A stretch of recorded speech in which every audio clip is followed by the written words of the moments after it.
Subscribe ചെയ്യുക. ഞങ്ങൾ അഭിമാനപൂർവ്വം ഈ ഒരു ബൈ ഇലക്ഷനിൽ ഞങ്ങൾ മുന്നോട്ട് വയ്ക്കുന്ന സ്ഥാനാർത്ഥി നമ്മുടെ എല്ലാവരുടെയും പ്രിയനായ ശ്രീ റൂബി വർഗീസാണ്. എന്തുകൊണ്ടും നല്ലൊരു സ്ഥാനാർത്ഥി. 9-ാം വാർഡ് പെട്ടനാട് വാർഡിലെ താമസക്കാരനാണ് അദ്ദേഹം. അവിടുത്തെ ആൾക്കാരുടെ പ്രശ്നങ്ങൾ അറിയുന്നയാളും നിരവധിയായ സാമൂഹിക പ്രശ്നങ്ങളിൽ നിരന്തരമായി ഇടപെട്ടുകൊണ്ട് വരുന്നയാളുമാണ്. അദ്ദേഹത്തെ നമ്മുടെ ഒരു സ്ഥാനാർത്ഥിയായി ഉയർത്തിക്കാട്ടുന്നതിൽ ആം ആദ്മി പാർട്ടിക്ക് അതിയായ സന്തോഷമുണ്ട്, അതുപോലെ തന്നെ അഭിമാനമുണ്ട്. ആദ്യമായിട്ടാണ് തൊടുപുഴ നിയോജകമണ്ഡലത്തിൽ അല്ലെങ്കിൽ നമ്മുടെ തൊടുപുഴ മുനിസിപ്പാലിറ്റിയിലെ ഒരു ഇലക്ഷന് ആം ആദ്മി പാർട്ടിയുടെ സ്ഥാനാർത്ഥി മത്സരിക്കുന്നത്. ഇതിനു മുമ്പ് നമുക്ക് ഇതുപോലെ ഒരു അനുഭവം ഉണ്ടായത് കരികുന്നം പഞ്ചായത്താണ്. കരികുന്നം പഞ്ചായത്തിൽ നമ്മൾ ആദ്യമായ ഒരു സ്ഥാനാർത്ഥി നിർത്തി അവർക്ക് മനസാക്ഷിയുടെ അംഗീകാരം ജനങ്ങൾ നൽകി. കാരണം ജനങ്ങൾ ഒരു മാറ്റത്തിന് വേണ്ടി ശ്രമിക്കുന്നു, മാറ്റത്തിന് വേണ്ടി ആഗ്രഹിക്കുന്നു. തീർച്ചയായും കേരള ജനത പ്രബുദ്ധരാണ്. അതുപോലെ തന്നെ ഈ തൊടുപുഴ മുനിസിപ്പാലിറ്റിയിലെ താമസക്കാരായ ആൾക്കാരും പ്രബുദ്ധരാണ്. അവർക്ക് നമ്മുടെ രാഷ്ട്രീയ സാഹചര്യങ്ങൾ അറിയാം, നമുക്ക് എന്താണ് വേണ്ടതെന്ന് അറിയാം. നമ്മുടെ ഇപ്പോഴത്തെ ഈ നിലവിലെ സാഹചര്യത്തിൽ നമ്മുടെ കേരളത്തെ രക്ഷിക്കുവാനായി ആം ആദ്മി പാർട്ടിയുടെ പ്രത്യാശയുടെ കിരണമാകുന്നവർ അറിയുന്നുണ്ട്. അപ്പൊ ആ ഒരു വികാരത്തോടു കൂടി തന്നെ ജനങ്ങൾ തീർച്ചയായും ആം ആദ്മി പാർട്ടിയോടൊപ്പം നിൽക്കും എന്ന് ഞങ്ങൾ പൂർണ്ണമായും വിശ്വസിക്കുകയാണ്. അതുപോലെ തന്നെ എല്ലാ വിഭാഗം ജനങ്ങളുടെയും, പ്രത്യേകിച്ച് എല്ലാ മാധ്യമ സുഹൃത്തുക്കളുടെയും കലവറയില്ലാത്ത ഒരു സ്നേഹവും അവരുടെ അംഗീകാരവും അവരുടെ പിന്തുണയും അഭ്യർത്ഥിച്ചുകൊണ്ട് നിർത്തുന്നു. നമസ്കാരം. എല്ലാവർക്കും നമസ്കാരം. എൻ്റെ പേര് റൂബി വർഗീസ് എന്നാണ്. ഞാൻ 9-ാം വാർഡിൽ താമസക്കാരൻ തന്നെയാണ്. നിലവിൽ ആം ആദ്മി പാർട്ടിയുടെ മുനിസിപ്പൽ സെക്രട്ടറി ആയിട്ട് ഞാൻ സേവനം അനുഷ്ഠിക്കുന്നുണ്ട്. അതുപോലെ തന്നെ 2 വർഷക്കാലത്തോളം ഞാൻ സെന്റ് ജോർജ് ഹയർ സെക്കൻഡറി സ്കൂളിൻ്റെയും ഹൈസ്കൂളിൻ്റെയും PTA പ്രസിഡന്റായിട്ട് സേവനം അനുഷ്ഠിച്ചിരുന്നു.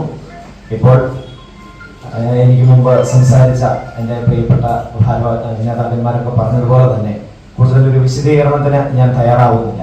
കാരണം അഴിമതിരഹിതമായ ഒരു ഭരണം അത് നമുക്ക് സാധ്യമാക്കാൻ സാധിക്കുമെങ്കിൽ, അതിനൊരു കാരണക്കാരനായി മാറാൻ സാധിക്കുമെങ്കിൽ അതിന് ഞാൻ വളരെ സന്തോഷവാനായിട്ടാണ് ഈ ഇലക്ഷനിലേക്ക് മത്സരിക്കുന്നത്.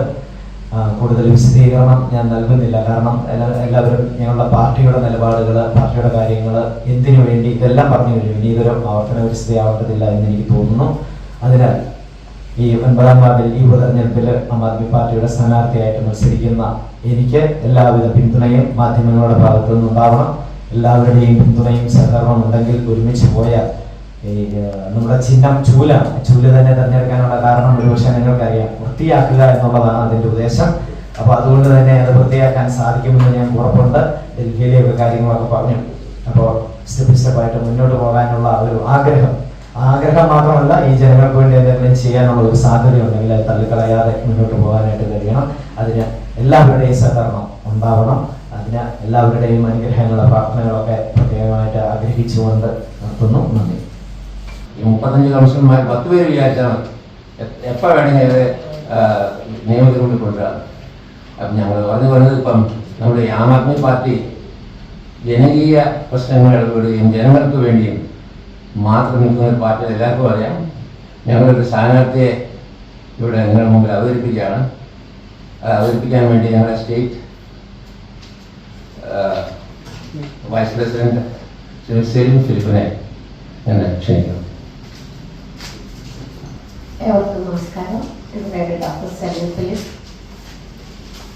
ആം ആദ്മി പാർട്ടിയുടെ സാന്നിധ്യം കേരളത്തിൻ്റെ ആവശ്യം തന്നെയാണ്. ഡൽഹിയിൽ പോയി അവിടുത്തെ ഭരണം കണ്ട് അവരുടെ മികവ് മനസ്സിലാക്കിയതിനു ശേഷം ആം ആദ്മി പാർട്ടിയിൽ ചേരുകയും പ്രവർത്തിക്കുകയും ചെയ്യാൻ ഞാൻ ആഗ്രഹിക്കുകയായിരുന്നു.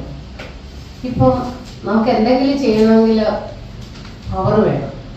അധികാരത്തിൽ വന്നാൽ മാത്രമേ ജനങ്ങളെ സഹായിക്കാനായിട്ട് സാധിക്കുകയുള്ളൂ.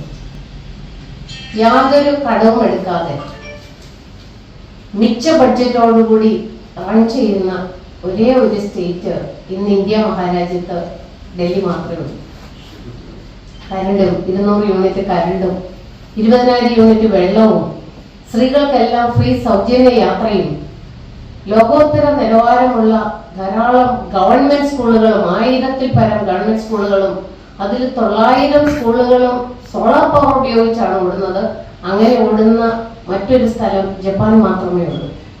ഇലക്ട്രിക് വാഹനങ്ങൾ എന്ന് വേണ്ട എല്ലാ സൗകര്യങ്ങളും, അതിനുവേണ്ടി ഒരു പൈസ പോലും ലോൺ എടുക്കാതെ കിട്ടുന്ന വരുമാനത്തിൽ നിന്ന് വളരെ പ്രോപ്പറായിട്ട് അതിനെ മാനേജ് ചെയ്ത് കടമില്ലാതെ ജനങ്ങൾക്ക് ഇത്രയധികം സേവനം കൊടുക്കുന്ന ഒരു ഗവൺമെന്റ് ഡൽഹിയിലുണ്ടെങ്കിൽ, ഇത്രയും റിസോഴ്സസ് ഉള്ള നമ്മുടെ കേരളത്തിൽ എന്താ പറയുക, 9 മാസവും വെള്ളം, ഫലഭൂയിഷ്ഠമായ ഭൂമി കൃഷിക്കാർക്ക് നേട്ടമുണ്ടോ? വിദ്യാസമ്പന്നരായ കുഞ്ഞുങ്ങൾ, അവർക്ക് ജോലി സാധ്യതകളുണ്ടോ? ഇന്ന് പല സ്ഥലങ്ങളിലും കുഞ്ഞുങ്ങളില്ലാത്ത, വലിയ വീടും കാറും മാത്രമുള്ള എത്രയോ ഗ്രാമങ്ങള് നമ്മുടെ കേരളത്തിലുണ്ട്. ഞാൻ എഴുപൂർക്കാരിയാണ്. എഴുപൂരൊക്കെ മിക്ക വീടുകളിലും കാരണവന്മാർ മാത്രമേ ഉള്ളൂ. അവരുടെ കൂടെയുള്ള ഹിന്ദി സംസാരിക്കുന്ന മധ്യപ്രദേശുകാരോ ബംഗാളികളോ ആയ ജോലിക്കാരും ഭാഷ പോലും അറിയാത്ത ആംഗ്യ ഭാഷയിൽ അവർ പെരുമാറുകയാണ്. കാരണം പഠിച്ച കുട്ടികൾക്ക് ഇവിടെ ജോലിയില്ല. അപ്പൊ ജോലി സാധ്യത ഉണ്ടാക്കാൻ ഗവൺമെന്റിന് സാധിച്ചിട്ടില്ല. എനിക്ക് കേരളമാണ് നമ്മുടെ വളരെ ലോകോത്തര സ്റ്റാൻഡേർഡാണ് ഇവിടെ ഉണ്ടെന്ന് പറയുമ്പോഴും ഓരോ വാർഡിൽ, ഞാൻ കോട്ടയത്ത് കളക്ടറേറ്റ് തൊട്ട് മുമ്പിലാണ് താമസിക്കുന്നത്, ഒരു കിലോമീറ്റർ പോലും, 1 കിലോമീറ്റർ വേണ്ട, ഒരു 10-12 വീട് കഴിയുമ്പോൾ ഒരു കോളനിയാണ്, അവർക്ക് വെള്ളമില്ല. പശുമറ്റം കോളനിയിൽ വെള്ളമില്ല. കിടപ്പ് രോഗികളെ ഞാൻ പുതുപ്പള്ളി ഇലക്ഷന് വീട് കയറി നടന്നപ്പോൾ കണ്ടു. രോഗികളെ, കിടപ്പ് രോഗികളെ കിഡ്നി ഡയാലിസിസ് ചെയ്യുന്ന, അവർക്ക് ചികിത്സിക്കാൻ പൈസ ഇല്ല. അപ്പൊ ഡൽഹിയിൽ ഏതൊരു ചികിത്സയ്ക്കും എത്ര ലക്ഷം രൂപ ചെലവായാലും അവർക്ക് അവിടെ ഫ്രീ സൗജന്യ ചികിത്സകളാണ്. മൊഹല്ല ക്ലിനിക്കുകളുണ്ട്, ഓരോ വാർഡിലും മൊഹല്ല ക്ലിനിക്കുകൾ, പോളി ക്ലിനിക്കുകൾ, അതായത് വളരെ അഡ്വാൻസ്ഡ് ആയിട്ടുള്ള ഗവൺമെന്റ് ഹോസ്പിറ്റലുകൾ. അപ്പൊ ഇത്രയും സൗകര്യങ്ങൾ യാതൊരു എന്താ പറയുന്നത്, നമ്മുടെ നികുതി വർദ്ധിപ്പിക്കാതെ, യാതൊരു